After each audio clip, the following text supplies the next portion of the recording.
انت بتعرف ليش الله خلقك بالدنيا وشو بده منك؟ الله سبحانه وتعالى خلقك بالدنيا لتكون خليفة وتعمر الدنيا وتعيش براحة وبسعادة. الله ما خلقك ليعذبك ولحتى تكون تعيس. الله خلقك بهالدنيا لحتى تعمرها وتعيش مطمئن بسكينة. الله خلقنا في هذه الدنيا حبا وكرامة لنا، والدليل الله سبحانه وتعالى نفخ بسيدنا آدم أبو البشرية من روحه الإلهية جل جلاله.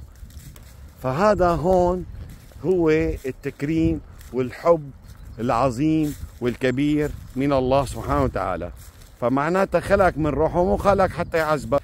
فأنت مثلا من بتختار، إلك الحرية إما أن تؤمن وإما أن تكفر والعياذ بالله. فأنا السؤال، طيب ليش الله خلقك ليعذبك ولا خلقك لحتى تعمر الكون؟ لا، خلاني حتى أعمر الكون وكون خليفة. طيب شلون أنا بدي أتواصل مع الله سبحانه وتعالى؟ باتباع شرعه ومنهاجه، فسوف أعيش عيشة هنية وبسكينة وبطمأنينة، إنه أعمل اللي علي والباقي على الله والتوفيق بإيد الله.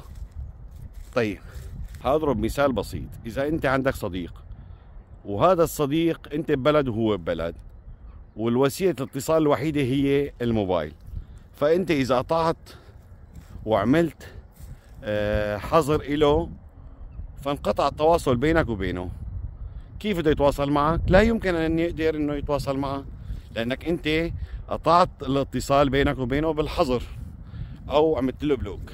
طيب فهون الله سبحانه وتعالى نفس الشيء. أنت لما ما بتتبع تعاليمه وما بتتبع شرعه حتتعذب وتعيش حياة ضنكة. فأنت اللي قطعت الاتصال بينك وبين الله. أما لما أنت بتؤمن وتتبع شرعه حترتاح وتعيش بسعادة وفي هناء. فالجنين في بطن أمه وفي وسيلة واحدة هي الحبل السري اللي بيستمد منها الحياة وبيستمد منها الطعام والشراب والحياة. فإذا الجنين قطع هذا الحبل فكيف سيعيش في جوف أمه؟ لا يمكن، لأنه قطع حبل السري. فالحبل السري بيننا وبين الله سبحانه وتعالى هو اتباع شرعه ومنهاجه، وجعل الإنسان خليفة في الأرض. فالله مو طالب منك شيء يعني، ولا بيجبرك انك انت حر، بتآمن حر، بتشرك حر، لا يجبرك بشيء. هون صفي خيارك، انت عليك تختار. فإذا أردت السعادة والسكينة اتبع منهاج الله، فالأعمار بيد الله والأرزاق في يد الله والأولاد في يد الله وكل شيء في يده. فحتعيش براحة وبسكينة. وإن أشركت والعياذ بالله ستكون حياتك يعني ضنكة وفي قلق وفي حزن وفي تعاسة. فلماذا هذا الشيء؟ أنت عليك أن تختار.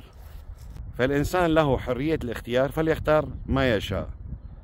أسأل الله أن يهديني ويهديكم إلى الطريق الصحيح، طريق الهداية والسعادة في الدنيا والأجر في الآخرة واتباع منهاجه وسنة حبيبه سيدنا محمد صلى الله عليه وسلم.